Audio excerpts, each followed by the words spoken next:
Thank you so much for being here for the first weekly thing of what we watched last week, March 2024, week 1. And yeah, if you're new here, we're just going to break down, go through our letterboxd here and be like, talk about what we watched, review a little bit, have a good time, right? First thing we really got into this month was Living with Chucky, which, if you're either a fan of the Chucky series or a fan of filmmaking and special effects or a fan of movies in general, I'd like super duper recommend. It's a very low stress documentary from the director of special effects for the long running Chucky series. It's her daughter made a documentary about growing up with Chucky and about how that has formed this beautiful little found family, one of probably the most heartwarming and positive things to come out of Hollywood, I would say and argue. But yeah, Living with Chucky is such a good time. It's streaming for free right now on Tubi if that's available for you, and free other places. So yeah, give that a go.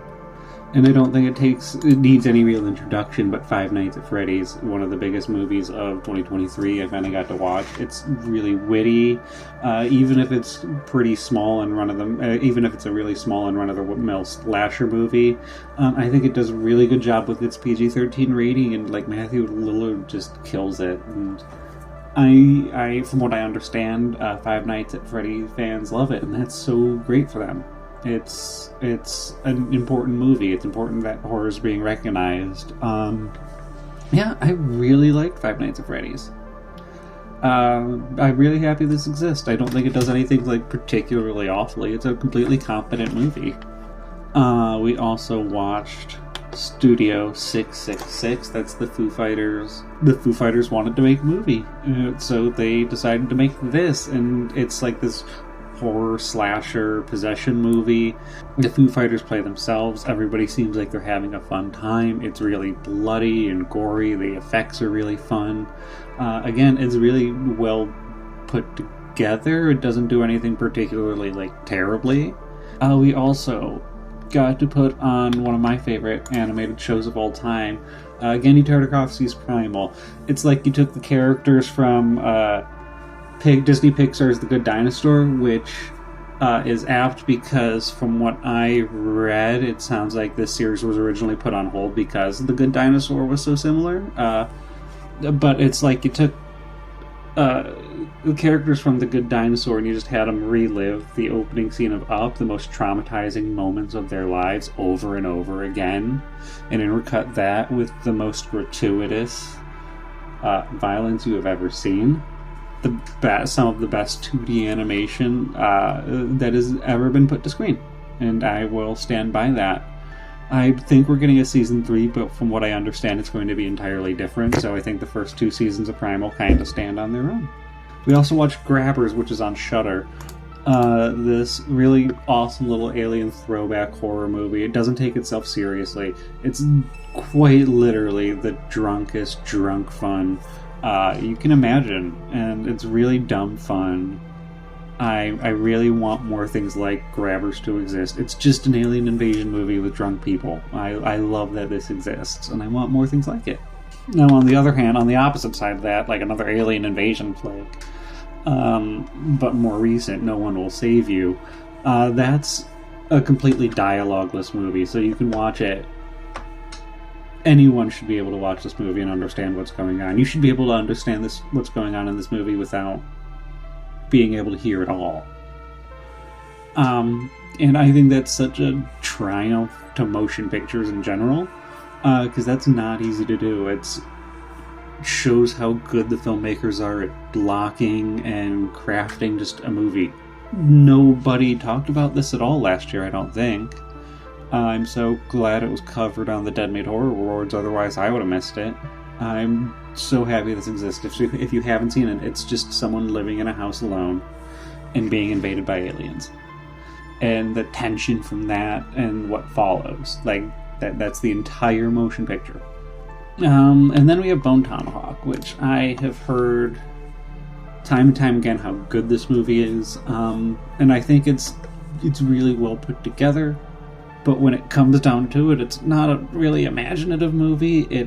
I don't think a movie from 2015 has any excuse for having such egregious stereotypes of American Indians.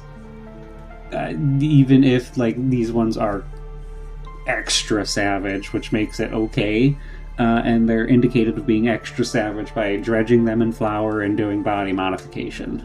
It's a well put together movie with trappings of the genre that it has no excuses being in. I like that a lot of this exists, but I think it's pretty unimaginative and could have done better. On the other hand, Sisu I had so much fun with. It takes all of the drama out of war movies and just makes it grotesque action bloodbath against the Nazis, with a bunch of like beautiful gory slapstick sprinkled throughout. There's a scene where a body keeps being juggled by landmines. It's a body, and then it's a torso, and then it's a hand, and it's just a great little comedy scene in the midst of when anybody would just kind of describe you as an old John Wick fights the Nazis, and I love that this exists. I love that this exists. And then we watched Kids vs. Aliens, which was also a lot of fun. I understand I'm supposed to hate every character there. It doesn't mean I enjoy hating every character there. But otherwise, that this movie's like the fever dreams of a childhood self of just fighting aliens. That's what this movie is. It's a kid's fever dream of them fighting aliens, but it happening. It's streaming on Shudder, and it looks like on Hulu. So I'd say give it a go if you have it as an option. It's really gory and kids die. I will always kind of give a movie that has that gumption a thumbs up. Very much appreciate all the filmmakers and everyone involved for doing what they did. I just don't love the characters. I didn't love Infinity Pool as much as apparently a lot of people did. I understand the love for Infinity Pool. I think it's a really well put together movie. It just didn't hit for me. I think it's a really well put together movie, and I think it's a Cronenberg doing a completely Cronenbergian thing while doing his own Cronenberg. And we finally got back onto our Three Stooges kick. In this Three Stooges bit, they get possession of a dress shop because someone that they're supposed to love dies. They come into possession of a dress shop, and antics ensue.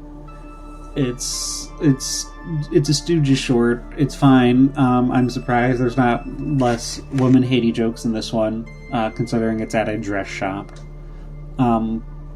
Ends in a pie fight. It's a Stooges short. And along the lines of it's another one, Zatoichi's Vengeance. I believe this is a very well-regarded Zatoichi movie.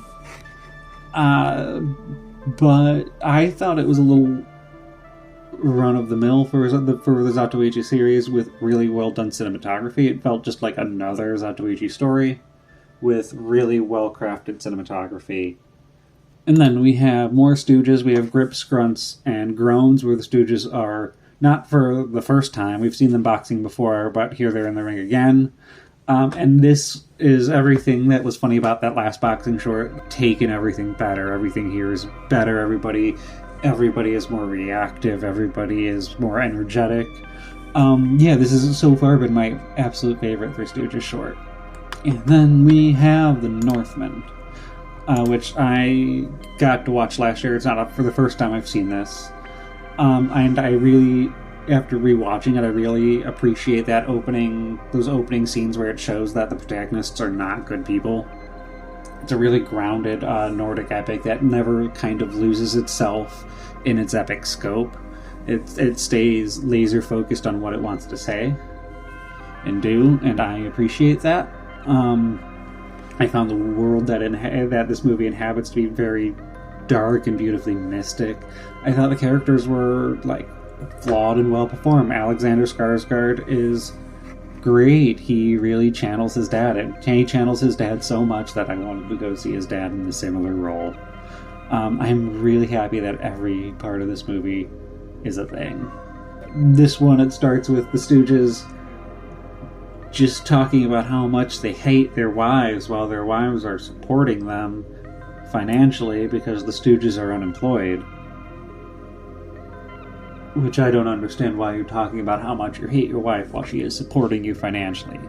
Every part of the Stooges that I hate kind of rolled into one. For the kill count this week, we watched Manhunter, the original adaptation for Hannibal Lecter, for the first Hannibal Lecter story, Red Dragon. It's a really slow, but it's a really engaging kind of bright noir, 80s noir kind of mystery thriller that really stands apart from its younger sibling adaptation series with Anthony Hopkins. It's really worth the time of anybody who likes a good mystery. Even if you've seen Red Dragon or you know the story, I'd definitely give Manhunter a go. But otherwise, Brian Cox is amazing throughout the movie, and I love that this adaptation exists. I was talking about the Northman and wanting to watch Stellan Skarsgård do something similar to what Alex did in The Northman. So I put on King Arthur, where Stellan Skarsgård is the bad guy. And this is a movie that I think I grew up watching this movie, so there's definitely a bias. But I always thought this is an entirely competent reimagining of the Arthur mythos, where they're just kind of in like a grounded Roman medieval epic. That's it. Like, it's definitely chasing Braveheart and Gladiator.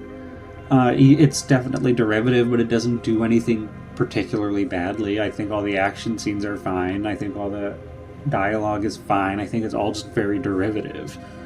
It's almost like this movie was kind of bioengineered in a lab for dads and Coast Guard veterans. I don't know what that says about this movie. I like that. I don't know what that says about me, because I like this a lot, and I am neither a dad nor a Coast Guard veteran. But I am very happy that this is a thing that exists. Historical inaccuracies and in all. Fire and Ice. Ralph Bakshi, Ralph Bakshi has never been controversial.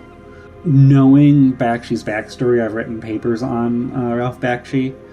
I can kind of forgive a lot of the trappings that are seen in this as kind of fantasy stereotypes that I don't think he saw as racist. I think he would have seen these as been very ignorant to what we are viewing as a problem today.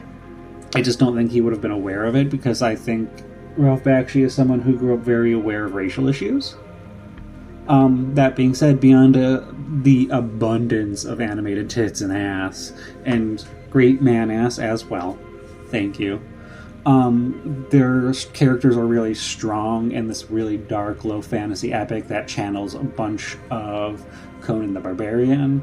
It avoids a whole lot of the trappings of the genre while falling into others, like the damsel in distress is constantly fighting and getting herself saved, even if she's in a bikini the whole time. I think that's awesome how strong of a character she is.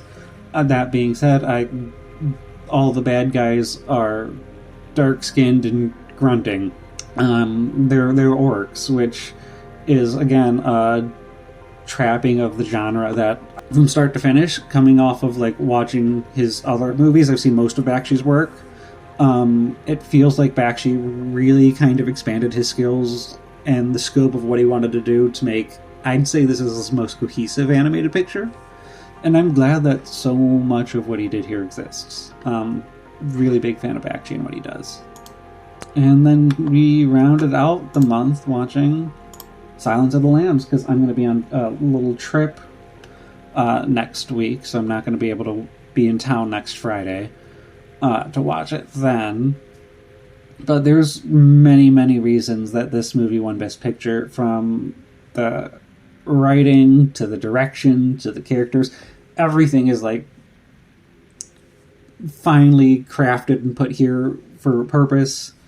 It feels like a very deliberate production that we don't always get anymore. So I'm really glad that The Silence of the Lambs exists. Every aspect of The Silence of the Lambs is great. If you haven't seen The Silence of the Lambs, I don't know what you're doing. For next week, though, yeah, that's all we watched last week. A little earlier than that, because I didn't do the last one on